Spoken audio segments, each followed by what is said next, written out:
아빠가 시한부 선고를 받았던 그날은 아직도 잊을 수가 없습니다. 길어야 3개월이라는 의사의 말에 다리에 힘이 풀려 주저앉아 버렸고 그 자리에서 내내 울었습니다. 그런데 제 옆에서 그 누구보다 오열하고 슬퍼한 사람은 바로 남편이었습니다. 남편은 아빠가 너무 좋아하던 사위였고 남편에게 친정아빠는 존경하는 분이었습니다.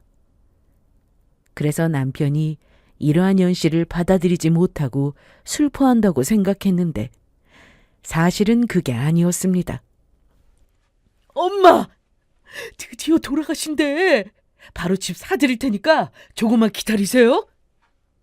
남편은 아빠 돌아가시기만을 바라고 있었습니다. 시모와 웃으면서 통하는 내용을 듣게 된 저는 아빠가 돌아가신 후 절대 두 사람을 용서할 수 없었습니다. 제가 남편과 결혼한다니 시댁에선 그야말로 경사가 났었습니다. 제 나이 33살, 저보다 4살 많은 남편과 결혼을 결심했거든요. 휴모는 나이 많은 아들이 평생 결혼을 못할 줄 알았나 봅니다. 주변 지인이나 친구들보다 저는 결혼이 좀 늦은 편이었는데 다 이유가 있었습니다. 제가 중학교 때 엄마가 돌아가시고 아빠와 둘이 살다 보니 결혼 생각이 없었어요. 그래서 회사, 집, 제 생활 패턴은 늘 이랬습니다. 결혼을 하면 혼자 지내실 아빠가 걱정되었고 사실 결혼해서 행복하게 가정을 잘 꾸릴 수 있을까라는 막연한 불안함에 연애를 하더라도 결혼까지 이어지진 못했습니다. 하지만 남편을 만나고부터는 저도 조금씩 달라지기 시작했습니다. 남편과는 운동을 하다 만나서 자연스레 가까워졌는데 주변에서 남편에 대한 평도 좋았고 진국 같은 사람이라는 말을 정말 많이 들었습니다. 만나보니 정말 그랬죠. 남편의 나이만 보면 많은 듯 보였지만 저 역시 30을 넘긴 나이였고 왜 그런 말도 있잖아요. 4살 차이면 궁합도 안 본다고요. 물론 그 말 때문에 결혼을 결심한 건 아니었고 만나다 보니 서로의 마음과 또 생각이 아주 잘 맞았습니다. 무엇보다 아빠에게 잘하는 모습에 결혼하고 나서도 이렇게만 지내면 좋겠다는 생각을 정말 많이 했던 것 같습니다. 그렇게 연애 끝에 저는 남편과 결혼을 했습니다. 남편은 가진 게 많은 것도 그렇다고 대단한 능력이 있는 사람도 아니었지만 결혼 전 많이 들었던 얘기처럼 진국이었습니다. 저한테도 잘했지만 아빠에게도 정말 잘했으니까요. 잘 도착했어? 걱정하지 말라니까. 내가 일본 출장을 얼마나 많이 왔는지 자기도 알잖아. 여기저기 좋은 곳 모시고 다니면서 맛있는 것도 많이 사드리고 그럴게. 고마워. 뭐가 고마워. 내가 말했잖아. 장인어른은 나한테 아버지나 마찬가지라고. 남편은 가족이라고는 어머님 뿐이었습니다. 저와 비슷한 상황이었죠. 굳이 다른 점이라면 시부모님은 남편이 어렸을 때 이혼을 하셨다고 들었습니다. 그런데 그때 남편의 나이가 너무 어려서 아버님이 어떤 분이었는지 얼굴도 기억이 안 난다는 말에 그래도 저는 엄마의 얼굴도 그때 그 냄새도 기억할 수 있다는 것에 대해 감사하다는 생각을 한 적이 있었습니다. 어떻게 보면 남편과 저는 서로의 아픈 구석이 닮아 있어서 더 잘 통하지 않았나 싶은 생각도 들었고요. 암튼 남편은 결혼 전부터 아빠를 정말 친아빠처럼 생각하고 잘 따르는 모습을 많이 보여주었는데 결혼하고 나서도 한결같았습니다. 어느 날 남편이 남자끼리 여행을 가고 싶다며 아빠와 둘이 일본 여행을 갔습니다. 저도 못 해본 효도를 남편이 대신 해주고 있다는 생각에 저 역시 시모에게 잘하려고 노력했어요. 남편은 친정아빠를 참 많이도 닮았다는 생각이 들게 행동하곤 했는데요. 아빠는 저에게 전화를 정말 많이 하셨습니다.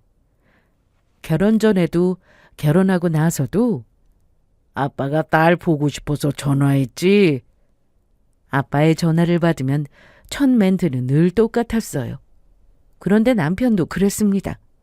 출근해서도 자주 전화에 문자에 애정 표현이 과감한 그런 사람이었습니다. 저는 다른 건 보지 않았습니다.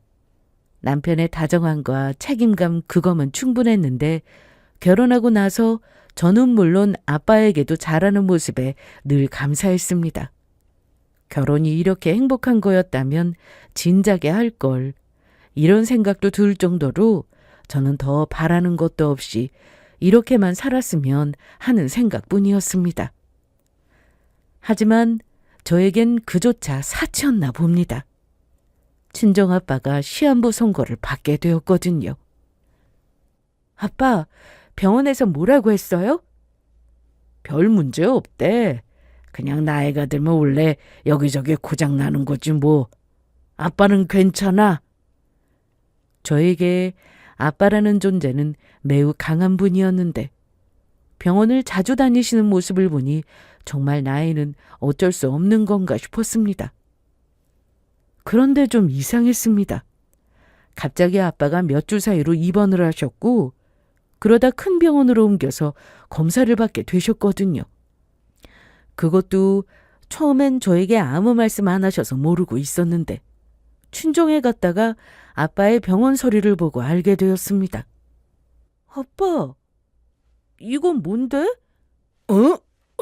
아무것도 아니야. 이리 줘. 이거 무슨 검사 받은 건데?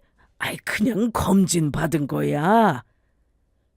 안 그래도 볼 때마다 아빠가 살이 빠지고 전과 달라진 모습에 마음이 아팠는데 병원 서류까지 보고 나니 직접 가서 확인을 하고 싶었습니다.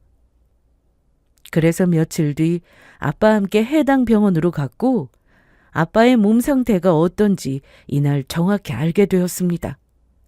암이라는 말에 당연히 믿을 수가 없었고 같은 질문을 몇 번이나 반복했는지 모릅니다. 그날 이후 저는 아빠가 병원에 가시는 날엔 꼭 같이 갔습니다. 그리고 빨리 수술부터 하자며 수술 후 경과를 보고 가능한 치료는 다 해보자고 했습니다. 요즘 암이라고 해도 의학기술이 좋아졌으니 완치까지는 바라지 않아도 치료받으며 그렇게 오래 사시는 분들도 많다고 해서 당연히 저도 기대를 가졌습니다. 하지만 아빠는 수술 중에 중단을 할 정도로 몸 상태가 너무 안 좋으셨고 암 4기에서 말기라는 청천벽력 같은 소리를 들었습니다. 엄마가 돌아가시기 전 제가 바라보았던 부모님은 늘 그랬습니다. 아빠는 너무 엄마만 위하시는 것 같았고 그 모습에 제가 질투까지 났던 적도 덜어 있었죠. 두 손을 맞잡고 걸어가는 부모님의 실루엣은 미래에 제가 바라던 부부의 모습이기도 했습니다. 동네 사람들이 얘기한 대로 두 분을 보면 인꼬 부부가 따로 없었고 겉으로 오가는 말들은 티격태격할지라도 서로를 바라보는 눈빛과 마음은 사뭇 다르다는 걸 저는 알 수 있었어요. 마음을 들여다볼 수는 없어도 고스란히 그 감정이 전해졌으니까요.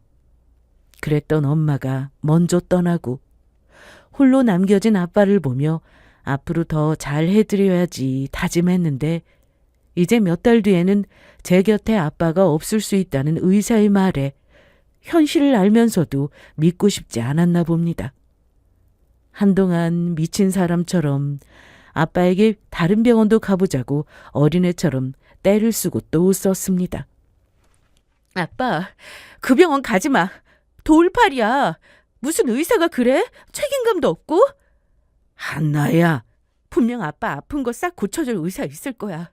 그러니까 다른 병원도 가보자. 내가 알아봤는데 원래 병원은 많이 가봐야 하는 거래. 한나야, 정신 차려. 그럼 이대로 아무것도 하지 말고 손 놓고 있으란 말이야? 제가 아빠를 닮아서 꿈도 많고 하고 싶은 것도 많았습니다. 엄마 돌아가시고 방황하고 사춘기도 세게 왔지만 그걸 다 받아주신 분이 바로 아빠였어요. 짧게나마 외국 생활도 해보고 싶다는 말에 유학도 보내주셨는데 제가 하고자 하는 건 아빠가 결국엔 다 이루게 해주셨죠. 그런데 이제 효도 좀 해보려고 하니 아빠가 시한부라는 말에 하늘이 무너지는 것 같았습니다. 이제 저도 결혼했고 아빠가 손주 보며 행복하게 살 일만 남았다고 생각했는데 앞으로 아빠 없이 살 날들이 저에겐 너무 끔찍했습니다. 그리고 아빠가 우는 건 처음이었습니다. 회사에 출근해서 아빠가 식사는 하셨는지 전화를 드렸는데 아무 말씀이 없으시더라고요. 잠시 뒤 코를 훌쩍이는 소리가 들렸고 그렇게 아빠가 울고 계시는구나 바로 알 수 있었습니다. 아빠가 시한부 선고를 받았던 날 남편은 오열했습니다. 어려울 수 있음에도 아빠와 같이 여행도 다니고 늘 신경 써줬던 남편이었기에 저처럼 남편도 충격이 컸다고 생각했어요. 그런데 한 가지 희망적이었던 건 아빠가 포기하지 않고 치료를 받겠다고 한 거였습니다. 아빠가 한다 그러니까 그러네. 딸이 좀 챙겨준다는데 왜 이러실까? 뭐 더 필요한 건 없나 봐봐. 없네. 잘했다. 고마워. 입원을 앞둔 아빠를 대신해서 캐리어도 쌌고 남편과 다 같이 식사도 했습니다. 언제 다시 이런 날이 올지 몰라서 더 가슴 아픈 식사였어요. 그래도 아빠 앞에서는 내색하지 않으려고 애써 웃었고 아빠 역시 강하다고 꼭 이겨낼 거라고 하시니 저도 힘이 났습니다. 아빠가 병원에 입원 후 저는 회사에 사정을 얘기하고 재택근무 신청을 했습니다. 그 기간 동안 제가 할 수 있는 건 직접 해드리고 싶어서 보호자로 병원에 함께 있었습니다.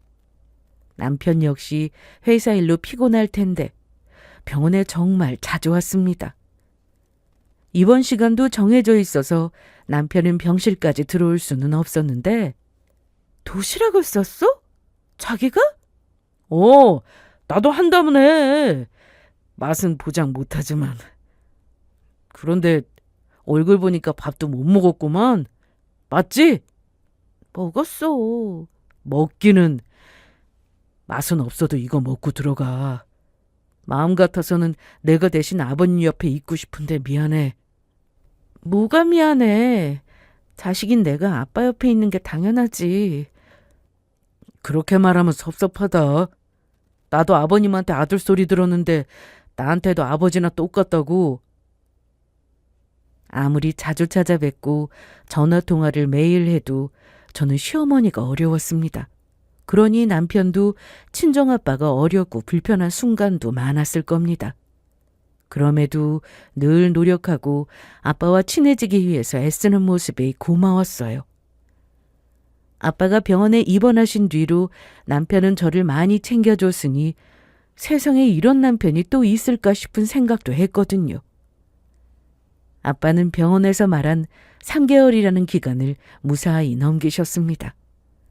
입원과 퇴원을 반복하며 지내시긴 했지만 그래도 기적이라는 게 정말 있나 싶을 정도로 아빠는 기운을 많이 내고 계셨죠. 물론 몇 차례 위험한 고비가 찾아왔지만 그때마다 또 넘기며 남편과 저는 반드시 기적은 올 거라 믿으며 살았습니다. 하지만 결국 그날이 오고야 말았습니다. 병원에서는 수술도 항암도 할 수 있는 게 없다며 집에서 가족들과 시간을 보내라고 했고 그렇게 입원한 지 며칠 되지 않아서 다시 집으로 오셨어요. 받아볼 수 있는 치료라도 있었다면 희망이라도 걸어볼 텐데 아무것도 할 수 있는 게 없다는 말에 남은 시간 동안 아빠와 최대한 시간을 함께 보내야겠다 싶었습니다. 저는 친정에서 아빠와 같이 지내게 되었고 남편은 매일은 아니어도 일을 마치고 시간이 되는 날은 친정에 왔습니다.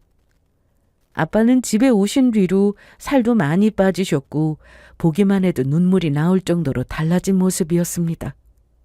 그러던 어느 날 아빠가 호흡곤란으로 정신까지 잃게 되자 급하게 병원으로 향했습니다. 분명 아침까지만 해도 식사도 하셨고 말씀도 잘하셨는데 느낌이 좋지 않았어요. 남편도 제 연락을 받고 바로 병원으로 왔는데 이제는 정말 마지막이라는 생각이 들었습니다. 아빠는 정말 있는 힘을 다해 버티고 계시는 것 같았습니다.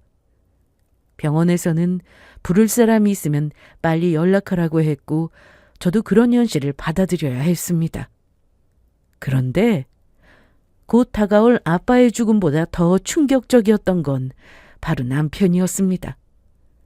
아버지나 다름없다면서 그렇게 아빠에게 잘하던 남편이었는데 알고 보니 다 사실이 아니었습니다.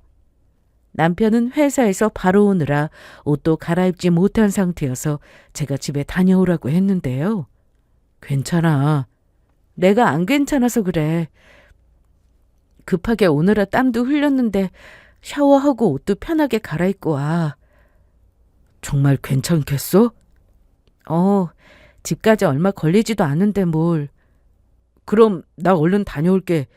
필요한 거 있으면 전화해. 문자하든가 챙겨올게. 응.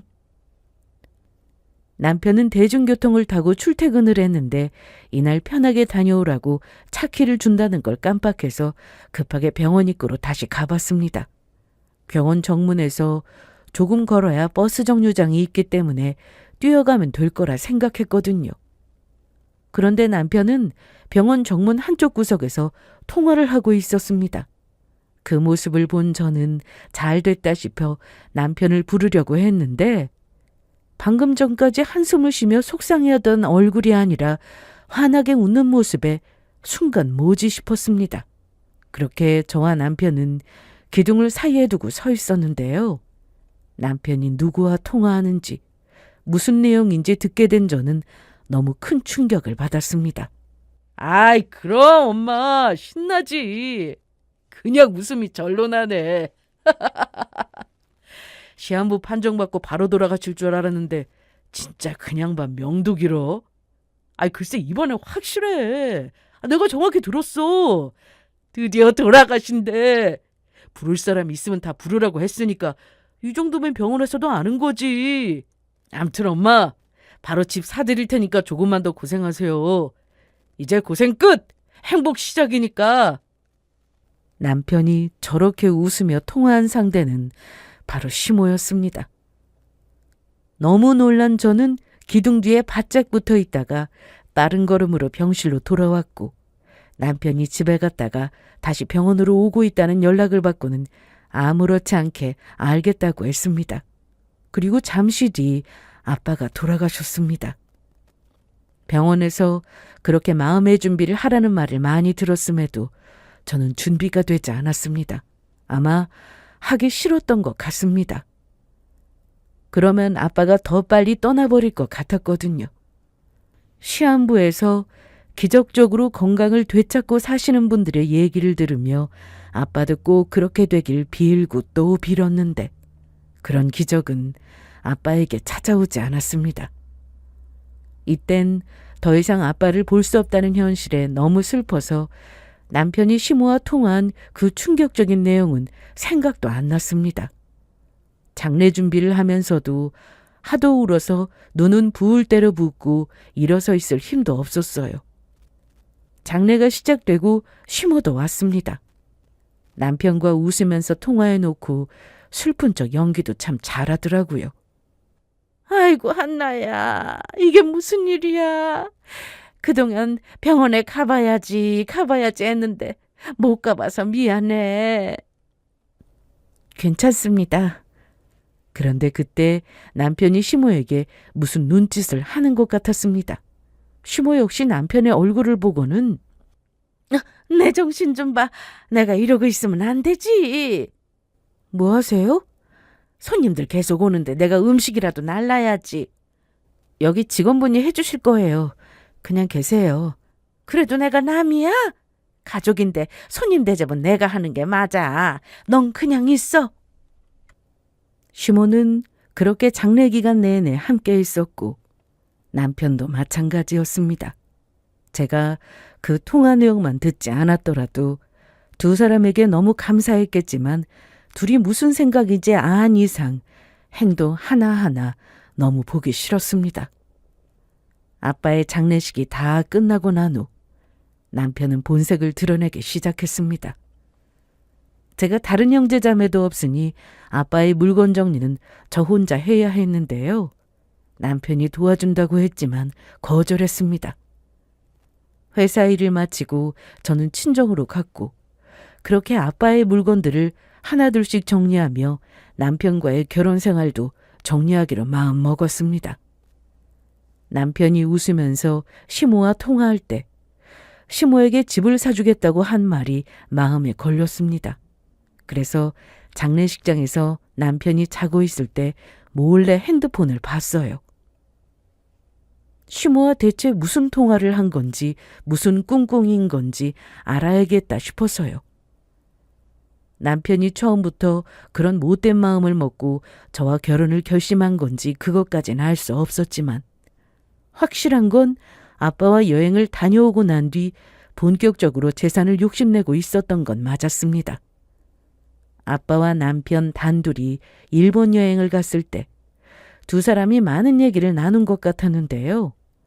아빠는 남편을 믿었기에 끝까지 가정을 책임지고 또 저한테도 늘 좋은 남편이 되어주길 바라셨습니다. 그걸 여행 중에도 남편에게 말씀하신 것 같았고요. 그러니 남편이 시모에게 이런 문자를 보냈겠죠. 생각보다 재산이 좀 있더라고. 지방에 땅도 좀 있다는데 나중에 별장처럼 전원주택도 지을 생각 하시던데? 어머나 정말? 그러니까 내가 처가에만 너무 잘한다고 서운해도 마시고 그냥 조용히 기다려요. 내가 아들처럼 계속 잘해야 아버님도 나에 대한 믿음이 생기는 거잖아요. 알았어.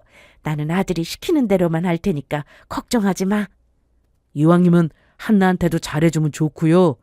글쎄 그건 걱정하지 말라니까. 이땐 아빠가 아프시기 전이라 남편은 그저 재산을 어떻게 받을지 고민하는 것 같았습니다. 아빠가 시한부 판정을 받고 남편이 오열까지 했을 땐 정말 혼신의 연기였습니다. 아니, 하늘이 돕네. 뭐 이렇게 일이 술술 풀려? 저도 이건 예상 못했는데 암튼 병원에서 오래 못 산다고 해서 한나도 계속 울고 저도 그 옆에서 같이 울었더니 오히려 장인어른이 위로해 주던데요. 사실 그땐 저도 너무 놀라서 우느라 정신이 없었고 남편이 오열했던 것만 기억이 나는데 시모와 주고받은 메시지를 보니 얼핏 생각이 났습니다. 남편은 아빠 앞에서 이대로는 못 보낸다며 자기도 따라갈 거라고 숨이 넘어갈 것처럼 물었습니다. 당연히 아빠는 괜찮다면서 남편을 달랬고 남은 인생 저와 행복하게 살라며 돈 걱정은 하지 말라는 말씀도 하셨죠. 남편은 돈 따위 필요 없다면서 친정아빠 없이는 못 산다고 아주 난리였는데 그게 연기였다고 생각하니 배우로 데뷔해도 손색 없겠다 싶을 정도였습니다. 그런데 제가 더 소름 돋는 게 뭔 줄 아세요? 남편의 핸드폰에서 녹음 파일을 여러 개 확인했는데 모두 아빠의 목소리가 담겨 있었습니다. 아빠가 입원과 퇴원을 반복하면서 지칠 대로 지친 상황에 집에서 누워 계실 때 남편이 종종 친정에 와서 아빠를 챙겨줬는데요. 제가 잠시 자리를 비웠을 때마다 아빠에게 물어봤더라고요. 장인어른, 아니 아버님, 몸은 좀 어떠세요? 오늘은 괜찮아. 피곤할 텐데 그만 가봐. 여기 있는 게 제 마음이 편해요. 그런데 아버님, 저번에 저한테 말씀하셨던 거 기억하세요? 뭐라고? 전에 주택 지을 거라고 하셨던 그 땅이요. 아버님 졸리세요? 응? 좀 피곤하네. 그런데 그 땅은 왜? 제가 아는 사람 중에 건축하는 지인이 있는데 땅 얘기를 했더니 멋지게 지어주고 싶다고 해서요. 그래서 말인데 어느 지역인지 또 땅 규모가 얼마나 되는지 알 수 있을까요? 이런 식으로 남편은 아빠의 재산을 물어봤습니다. 무엇보다 제가 더 화가 났던 건 아빠가 통증 때문에 약을 드셨는데 일부러 약 기운에 정신이 또렷하지 않은 순간만을 골라서 아빠가 사위에게 재산을 준다는 말을 하도록 유도해 녹음을 했다는 점이었어요. 아버님, 지금까지 아주 잘하셨고요. 아직 주무시지 마시고 한 번만 더 하고 끝낼게요. 이게 정말 중요한 거라서 그래요. 자, 여기서부터 다시요. 날짜는 말씀하셨으니까 이 다음부터요. 나 이용식은 내가 죽은 뒤 살고 있는 아파트와 땅을 사위 최동훈에게 물려줄 것을 유언합니다. 이때 아빠의 목소리는 힘없이 떨리고 있었습니다. 그걸 듣는데 가슴이 찢어지는 고통을 느꼈습니다. 그런데 제가 이걸 확인하고 바로 남편에게 얘기하지 않은 건 저 역시 법대로 하기 위해서였습니다. 남편은 아빠가 돌아가시면 재산을 가지고 시모의 집도 사주고 저와 이혼까지 할 계획이었거든요. 시모와 주고받은 톡이나 또 통화 기록에서 이미 여러 번 언급된 부분이었습니다. 아이, 엄마. 서류상으로 명의 변경만 되고 나면 바로 이혼이야. 나중에 법적 문제 생길 이유가 없다고. 그리고 시모 역시 남편의 말만 믿고 일을 벌이고 있었습니다. 그래서 더 모른 척하고 있다가 그들도 피눈물 나는 고통을 느끼게 해주고 싶었습니다. 그동안 아빠의 재산을 받고 싶어서 그렇게 잘했던 거였고, 그러다 시한부 판정이라는 기회를 잡은 남편은 고통으로 괴로워하는 아빠를 붙잡고 그런 악마 같은 짓을 했으니 똑같이 해주고 싶었습니다. 그날 이후 저도 바빴지만 시모와 남편도 바빴습니다. 특히 시모는 남편에게 전화를 많이 하셨고 집에서 통화하는 걸 대충 들어보면 투자 얘기가 많이 나왔습니다. 시모가 뭘 하고 다니는지까지 제가 알 수는 없었는데 분명 아빠의 재산을 가지고 일을 벌이는 것 같다는 건 확실했습니다. 그러니 남편에게 전화해서 이것저것 물어보는 거였겠죠. 저는 시간이 없었기에 남편의 핸드폰에서 찾은 그 녹음 파일을 가지고 법적으로 효력이 있는지부터 확인해야 했습니다. 남편은 그저 제가 아빠의 물건을 정리하고 예금부터 보험, 그 외 여러 가지 정리를 하느라 바쁜 줄 알았기에 내색하지 않으려고 노력했습니다. 그리고 며칠 뒤 남편은 결국 일을 저질렀습니다. 아직 아빠의 재산을 손에 넣은 것도 아니면서 집 계약을 했더라고요. 퇴근 후 집에 오는 길에 아파트 단지 입구에 있는 부동산 사장님을 만났습니다. 살고 있는 집 계약을 할 때도 해당 부동산에서 했고 오며 가며 인사하고 지낸 터라 친분이 있었는데 이제 퇴근해요? 아, 네. 지금 들어가시는 거예요? 오늘 손님이 많이 와서 좀 늦게 문 닫았어요. 그런데 갑자기 남편이 무슨 복권이라도 당첨됐냐고 물었습니다.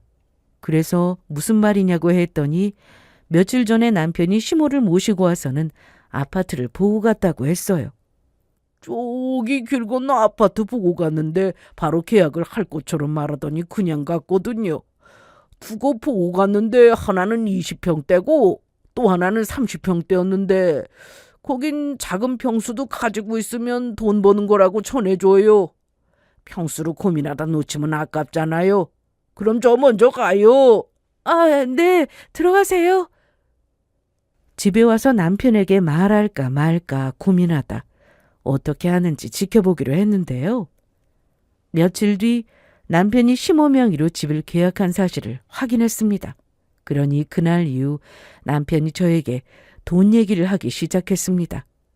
집 계약금을 넣은 상태니 잔금도 치러야 했고 그래서 더 노골적으로 아빠의 재산 얘기를 했어요.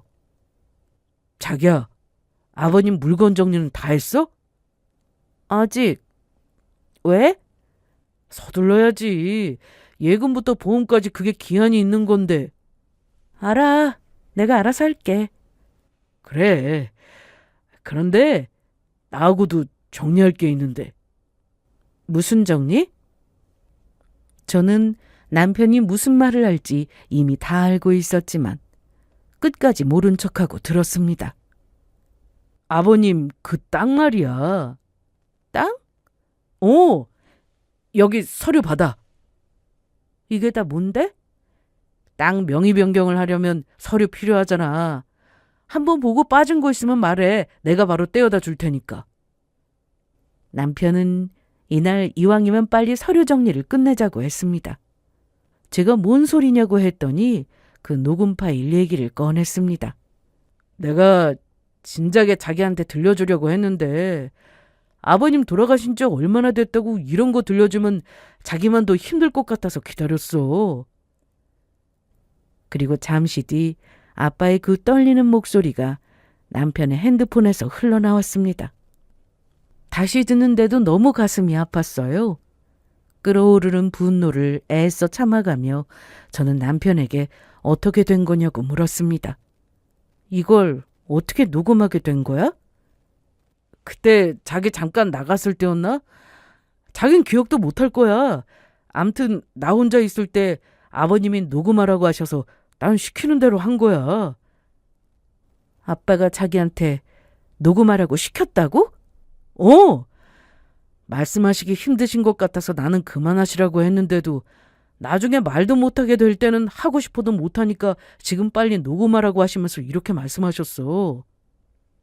태연하게 거짓말을 하는 남편의 얼굴을 보면서 치가 떨렸지만 꾹 참았습니다. 어차피 아빠의 재산은 1원 하나 갖지 못하고 이혼당할 거니까요. 남편은 아주 중요한 사실을 하나 빼먹었는데 그걸 모르고 있었습니다. 남편은 그것도 모르고 아버님 마지막 유언인데 지켜야 하지 않겠어? 그리고 전에 내가 아버님 모시고 일본 여행 갔었잖아. 그때 거기서 이런 말씀 하신 적이 있었어. 지방에 있는 그 땅에 별장처럼 주택 짓고 살고 싶으시다고. 그런데 그걸 못하고 떠나니까 우리더러 그렇게 살려고 하시더라. 내가 그 말 듣고 얼마나 눈물이 나오든지. 암튼 아버님이 그때 집 짓고 또 관리하려면 자기 혼자 감당하기 어려우니까 처음부터 내 이름으로 해서 내가 다 알아서 관리하는 게 더 낫지 않겠냐고 하시더라고. 그래서 급하게 유언까지 남기신 것 같고. 참 많이 연습을 한 것 같았습니다. 제 앞에서 어떻게 말하면 제가 넘어갈까 고민도 많이 한 것 같았고요.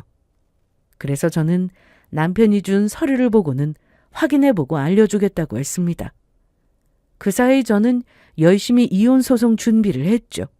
거기다 남편이 가지고 있던 편집되지 않은 그 녹음 파일도 따로 저장해서 알아봤습니다. 그리고 남편에게 알아보고 있다고 하면서 차일피일 미루었고 남편은 집 계약까지 해둔 상태라 점점 돈이 급한 게 눈에 보일 정도로 회사에서도 집에 와서도 아빠 재산 얘기를 꺼냈습니다. 저는 회사를 다니면서 알아보는 게 정말 쉬운 일은 아니었지만 최대한 빨리 정리하고 싶은 마음에 서둘렀습니다. 그런데 얼마 뒤 생각지도 못한 일이 터졌습니다. 며칠 뒤 모르는 사람들이 집으로 찾아왔습니다. 갑자기 현관문 두드리는 소리에 인터폰으로 확인해 보니 사람들이 현관 앞에 서성이는 모습을 볼 수 있었죠. 누구냐고 하니 계속 문을 열라고 난리였고 현관문 두드리는 소리가 너무 커서 일단 문을 열었더니 빨리 뒤져봐 얼른! 누구세요? 강미수 그 여자 어디 있어? 저희 엄마를 왜 여기서 찾으세요? 네가 강미숙 아들이구나. 야! 내 돈 내놔! 내 돈! 처음 보는 여자가 남편의 멱살을 잡고 집안을 헤집고 다녔습니다. 시모가 돈을 가지고 튀었다면 난리였습니다. 시댁에 가서 문 열라고 했는데도 열어주지 않았다며 집 앞에서 기다리고 있어도 나타나지 않으니 수소문 끝에 저희 집을 찾아온 거였습니다. 일단 이대로 둘 수는 없어 경찰을 불렀고 경찰이 도착하고 나서야 자세한 얘기를 들을 수 있었습니다. 우리는 그것만 믿고 돈 투자했는데 연락도 안 되고 어쩔 거냐고 이거. 내 돈부터 돌려줘요 얼른. 이게 또 무슨 소리야? 어머님이 무슨 사업을 해? 남편은 제 말에 고개를 돌리고 혼잣말로 말했습니다. 조용히 기다리라니까. 미치겠네 정말. 보아하니 시모는 남편을 통해 아빠의 재산이 곧 손에 들어올 것 같으니 사업을 한답시고 투자금을 받은 모양이었습니다. 남편도 여기까진 생각 못했는지 당황하는 얼굴이었고요. 이날 저희는 다 같이 경찰서로 갔고 조사 과정에서 시모가 돈을 참 많이도 받았다는 사실을 알게 됐습니다. 저는 정말 몰라요. 모르는 일이에요. 아들이 모르면 누가 알아? 내 돈 어떡할 거야, 내 돈! 엄마 어디 있어? 어디 숨었냐고? 정말 모릅니다. 아들이 모르면 누가 알아? 어? 이날 겨우 경찰서에서 나와 집으로 오는데 남편은 혼잣말로 기다리라고 했는데 이 말을 계속 반복했습니다. 보아하니 시모가 남편의 말을 듣지 않고 마음대로 일을 벌인 것 같다는 생각이 들었어요. 뭐 그러거나 말거나 타이밍이 기가 막혔고 언제 얘기를 해나 싶었는데 이때다 싶어 저는 집에 가자마자 바로 얘기했습니다. 서류 정리를 하자고 말이죠. 어머님은 정말 연락 안 되는 거 맞아? 그렇다니까. 나도 어떻게 된 건지 모르겠어. 계속 전화하고 있으니까 자기는 너무 걱정하지 마. 그래? 그럼 우리 서류 정리부터 할까? 정말? 저번에 내가 준 서류는 문제 없지? 서류는 아무 문제 없어. 문제는 너한테 있지. 어? 갑자기 그게 무슨 소리야? 저는 긴 말하지 않고 남편에게 이혼 서류를 건넸습니다. 그걸 본 남편은 놀란 얼굴이었는데 당연했어요. 재산을 자기 명의로 바꾼 뒤 바로 저와 이혼부터 할 생각이었는데 제가 먼저 이혼 서류를 내밀었으니까요. 저기요. 뭐 하는 거야? 많이 놀란 얼굴이네. 하긴 재산 받고 이혼하려고 했는데 이혼 서류를 네가 아니라 내가 주니까 이상해? 왜 그러냐고. 몰라서 물어? 우리 아빠 시한부 선고받은 날 오열한 것도 쇼한 거였잖아. 와, 사람을 이렇게 몰고 가냐? 너 내가 그동안 아버님한테 어떻게 했는지 몰라서 그래? 잘 알지. 어떻게 하면 아빠한테 있는 재산 받을 수 있을까 고민하며 사위가 아닌 아들 소리 들으려고 참 애쓴 거. 아빠가 빨리 돌아가시기만 기다렸으면서 이제 쇼 그만해. 와, 사람을 이렇게 못된 놈으로 만드냐? 나는 아버님이 마지막까지 그걸 원하시는 것 같아서 아버님 유언을 따르기로 한 것뿐인데. 그 녹음! 우리 아빠가 원해서 한 거 아니잖아. 내가 들려줬잖아. 너도 직접 들어놓고 그런 말이 나와? 너 혹시 아버님 뜻대로 하기 싫고 나한테 재산 주기 아까워서 이러는 거냐? 난 어떻게든 우리 아버님 유언 따를 거야. 어떻게? 법대로! 아, 법대로? 굳이 법정까지 가서 재산 두고 지저분하게 싸워야겠냐? 어? 그냥 좋게 좋게 가자. 아니, 법대로 해. 해서 너한테 재산 줘야 한다고 하면 그렇게 할게. 너 정말이지?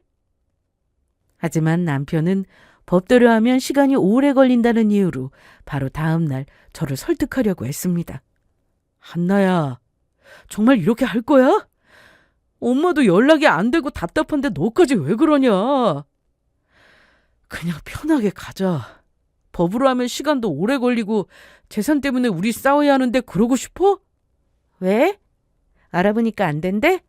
돈은 필요한데 내가 순순히 주지는 않을 것 같고 법대로 하려고 했더니 시간은 오래 걸릴 것 같으니 지금 이러는 거 아니야. 그런데 시간이 아무리 오래 걸려도 네가 가진 그걸로 소송조차 할 수 없을걸? 무슨 소리야? 녹음으로 남긴 유언도 법적으로 인정되는데 내 말은 법대로 하려면 절차도 복잡하고 시간도 오래 걸리니까 나만 힘든 게 아니라 너도 힘들다고. 그래서 그래. 난 괜찮은데? 남편은 이날 어디 한번 해보자고 불같이 화를 냈습니다. 하지만 하나도 무섭지 않았습니다. 며칠 뒤 남편이 어떻게 나올지 뻔히 다 보였으니까요. 남편은 정말 중요한 사실을 놓치고 있었습니다. 그저 당사자의 목소리로 직접 녹음만 하면 유언이 인정되는 줄 알고 그걸로 아빠의 재산을 가질 생각이었는데 제대로 알아보지 않았더라고요. 저도 법적 효력이 정말 있는 건지 따로 알아봤는데 녹음에 의한 유언은 직접 쓸 필요 없이 말로 하면 되는 거라 간단하지만 절차는 매우 까다롭다고 했습니다. 법적 요건이 매우 엄격해서 하나라도 빠뜨리면 무효가 될 수 있는 게 바로 녹음에 의한 유언이었죠. 일단 유언자가 유언할 내용을 직접 말해야 하는데 그건 녹음 파일을 들어보면 확실했습니다. 그리고 내용에 본인의 이름과 년월일, 유언의 내용까지 정확하게 들어가 있어서 누가 들어도 유언이구나 라는 걸 바로 알 수 있었죠. 하지만 증인의 녹음 유언의 내용이 빠져 있었어요. 증인은 반드시 한 명 이상이 동석을 해야 했는데요. 무엇보다 혼자서 스마트폰이나 녹음기에 남긴 유언은 증인이 없으면 법적으로 무효라고 했는데 이런 경우는 유언 형식이 메모나 참고자료 정도의 의미만 가질 수 있다고 했습니다. 그리고 돌아가신 아빠가 유언의 내용을 직접 말씀하시고 나서 증인 역시 본인의 이름을 말하고 본인 의사에 의한 것임이 틀림없다는 것을 확인한다는 내용으로 녹음을 해야 하는데 그 부분이 빠져 있었죠. 무엇보다 증인의 자격에도 문제가 있었습니다.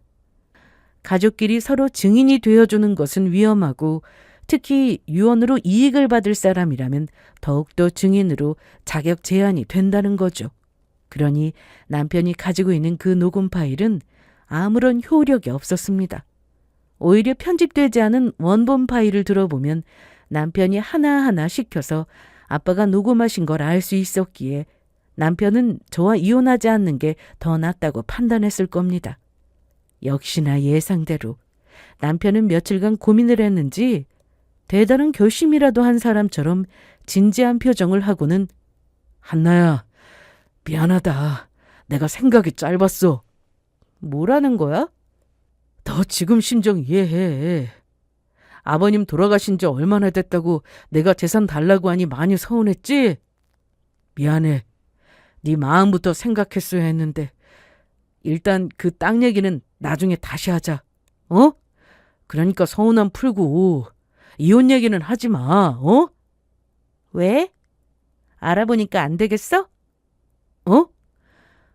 법대로 해서 조금이라도 승산이 있다면 당장 소송하고도 남았을 텐데 너도 알아보니까 안 되겠지? 그러니까 일단 내 기분 맞춰주다 기회 봐서 다시 얘기해보자 뭐 이러기로 한 거 아니야? 남편은 아무리 머리를 굴려도 할 말이 없었을 겁니다. 그래서인지 갑자기 또 눈물쇼를 보여줬습니다. 한나야, 너 너무한다. 사람 진심도 몰라주고 아버님이 분명 나한테 그랬다고. 재산 줄 테니까 너랑 잘 살라고. 분명히. 그걸 지금 말이라고 하고 있어? 아빠가 왜 그런 말씀을 하셨을까? 사위라고 너 하나뿐이었고 아들처럼 잘하고 나한테도 잘하는 것 같으니 믿어서 하신 말씀 아니야? 그런데 넌 처음부터 우리 아빠가 정말 좋아서 그런 게 아니었잖아. 우리 아빠 돌아가시기만을 바라면서 너네 엄마랑 웃으면서 통화하는 거 보고 내가 얼마나 소름 끼쳤는 줄 알아? 네가 그러고도 사람이냐?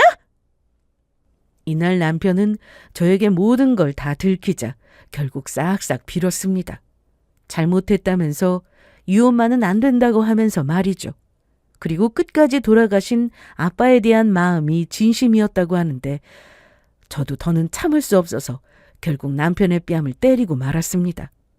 그런데 자기가 잘못한 걸 아는지 저한테 맞고도 고개를 들지 못하더라고요. 그 또한 제 눈에는 그저 연기하는 걸로만 보였습니다. 그날 이후 저는 바로 이혼 소송을 시작했습니다.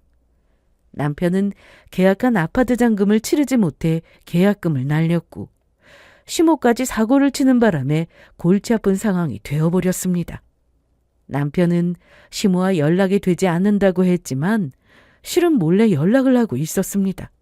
알고 보니 시모는 사업에 투자하면 얼마씩 이자를 준다고 사람들을 속였고 그래서 투자금을 미리 받아 다 써버린 상태였습니다. 본인 아들 말만 듣고 곧 땅을 처분해서 큰돈이 들어오면 집도 생기고 사업 자금도 생기니 한 번에 다 해결될 거라 생각한 거였죠. 그런데 제가 차일피일 미뤄서 두 사람에게 큰 차질이 생기게 됐고, 특히 시모에게 투자금이라고 돈을 보낸 사람들이 이자를 받지 못해 집까지 찾아와 다시 돈을 달라고 하니 숨어버린 거였습니다. 한동안 잠적해 있던 시모는 남편을 몰래 만나고 있는 듯 했는데요. 역시 꼬리가 길면 잡히는 법이죠. 피해자 중 한 명이 남편을 미행했는지 시모와 만나고 있을 때 바로 경찰에 신고를 하게 되면서 결국 시모는 잡히게 되었습니다. 그리고 남편은 저에게 울면서 도와달라고 애원을 했습니다. 돈을 빌려달라고 하더라고요. 뭐? 뭘 빌려줘? 일단 급한 불부터 끄자, 이러다 정말 집 넘어간다고. 엄마한테 유일한 재산이 그 집 하나뿐인데 다 쓰러져가는 빌라에 사시는 거 알면서 그것까지 뺏어가야겠어? 야, 말은 바로 해. 내가 뺏어갔어? 그래, 우리 엄마가 잘못했지. 그런데 네가 진작에 돈 해줬으면 이런 일은 없잖아. 내가 땅 명의 변경해줘서 네가 그 땅 처분하고 나면 나한테 이혼 통보했겠지. 아니야? 그리고 잘못을 했으면 벌을 받아. 그러길래 왜 남의 돈을 함부로 갖다 쓰는데? 너도 똑같아. 남의 돈이나 탐내는 거. 남편은 이혼 소송으로 정신없는 와중에 피해자들을 만나 조금만 기다려달라고 사정을 해봤지만 소용없었습니다. 시모는 이미 시댁집을 담보로 대출까지 받은 상황이라 그 돈을 갚지 못해서 경매로 넘어가게 되었고, 피해자들은 단체로 고소까지 하게 되면서 상황은 더 안 좋아졌죠. 그리고 얼마 뒤 저는 남편과 이혼을 했습니다. 제 예상대로 남편은 아빠의 재산을 일원하나 받지 못하고 이혼을 당하게 되었네요. 이혼 판결 후 남편에서 전 남편이 되고 나니 속이 다 후련했습니다. 솔직히 시커먼 속내를 숨기고 그간 저를 속였다는 사실에 너무 화가 났지만 그보다 무서웠습니다. 아무렇지 않게 거짓말을 하고 아프신 아빠에게 억지로 녹음까지 시켰던 그 모습에 계속 같이 살았다간 저한테도 무슨 일이 생길지 그건 알 수 없는 거니까요. 이혼 후 재산 분할부터 모든 정리가 끝나고 난 후 저는 친정으로 들어가게 되었습니다. 전 남편은 어떻게 됐는지 궁금하신가요? 자기 엄마가 사고 친 걸 수습하느라 밤낮으로 쉬지도 못하고 일한다고 들었습니다. 전 시모는 친척집에서 머물게 됐고, 전 남편은 혼자 살 정도의 아주 작은 원룸을 얻어서 일하고 받은 돈은 빚을 갚고 산다고 하더라고요. 그런데 그것도 너무 힘들었는지 이혼까지 한 마당에 집 근처에서 한번 마주친 적이 있었습니다. 돈을 빌려달라고 찾아왔더라고요. 저기 한나야, 내가 오죽하면 널 찾아왔겠어. 솔직히 요즘 너무 힘들어. 그런데 넌 여유가 되잖아. 아니, 어떻게 나한테 돈을 빌려달라고 찾아와? 네가 한 지 그새 다 잊었어? 아니, 하나도 안 잊었어. 그런데 내가 그냥 달라는 게 아니라 빌려달라고. 이자도 너무 높고 갚아도 끝이 없어, 그러니까. 그런데 그때 저 뒤에서 친척 동생이 제 이름을 부르며 뛰어왔습니다. 동갑이지만 제가 생일이 더 빨라서 분명 누나인데 꼭 밖에서는 이름을 부르는 동생이었죠. 해외에 있다 잠시 한국에 들어왔고, 그래서 다른 친척분들은 이미 집에 와 계신 상태였습니다. 전 남편은 당연히 제 동생인 걸 몰랐고, 키도 크고 덩치도 있는 남자를 보고는 제가 만나는 사람으로 착각을 했습니다. 그리고 전 남편에게 오해하지 말라고 굳이 해명하고 싶지도 않았네요. 누구야? 저는... 너 벌써 만나는 사람 생겼어? 그걸 왜 네가 신경 쓰는데? 누구셔? 내 전 남편. 뭐? 아니, 이혼했으면서 여긴 왜 왔어요? 제가 어떻게 이혼을 하게 됐는지 친척 동생은 알고 있었기에 전 남편을 보고 무섭게 화를 냈습니다. 키는 180이 넘고 덩치까지 있다 보니 전 남편은 움찔하는 모습이었는데요. 좀 전까지 돈 얘기를 하다가 쪽팔렸는지 제가 대신 대답하려고 하니 어물쩍대는 모습이 참 가관이었습니다. 아, 그게 돈이 필요하다고?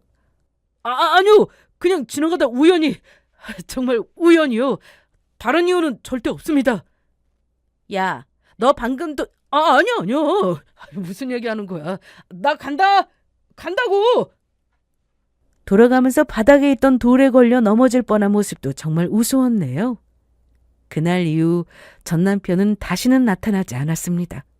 저라도 그랬을 겁니다. 두고두고 쪽팔릴 일이었으니까요. 현재 저는 마음을 추스르고 잘 지내고 있습니다. 아직은 아빠가 생각나고 그러면 또 눈물이 나고 이런 생활을 하고 있긴 하지만 그래도 전보다는 많이 나아지고 있어서 시간이 약이라 생각하고 있어요. 앞으로 더 좋아질 거라 믿고 있습니다. 그럼 제 사연은 여기서 마치겠습니다. 제 얘기 끝까지 들어주셔서 감사합니다.